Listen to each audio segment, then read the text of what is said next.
How's it going, everyone? Hopefully everyone had a good weekend. I took off Friday to get another motor.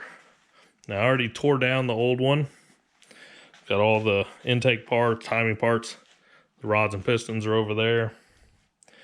And we got the new block. Now, went to 3 yards. The first 2 didn't have any. The third one, you got to pull them yourself. But I did get lucky. There was a storm coming in, so I knew I wasn't going to be able to pull one. The first 2 yards will pull them for you. But the third one, you have to pull yourself. So I went out there, just scoped the yard. This one was in a van. It only had 1 bolt in it. So I snagged it up real quick. It actually started pouring raining whenever I was loading it up. I figured it'd be worth the chance. The van was in like mint condition. And it's always a chance with them because you never know why they were brought in. But this one looks good. I flipped it over, checked the bearings. I drained what oil was in the pan. And yeah, it all looked clean. No metal shavings or anything like that. Cross hatching still in the cylinders. The heads were clean.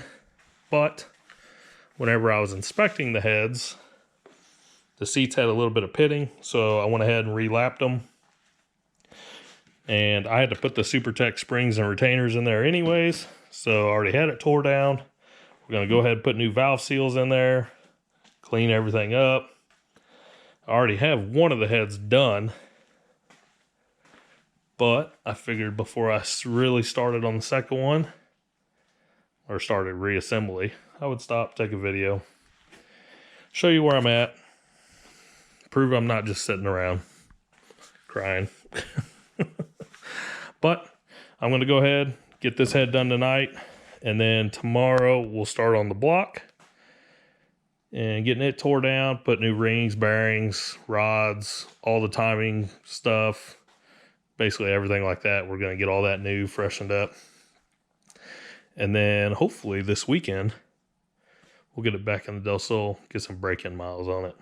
So I got to get off here, get back to work, get this head reassembled, and go get something to eat because I am starving. Been working on this all day. So I'm going to get off here. We'll catch you guys in the next video.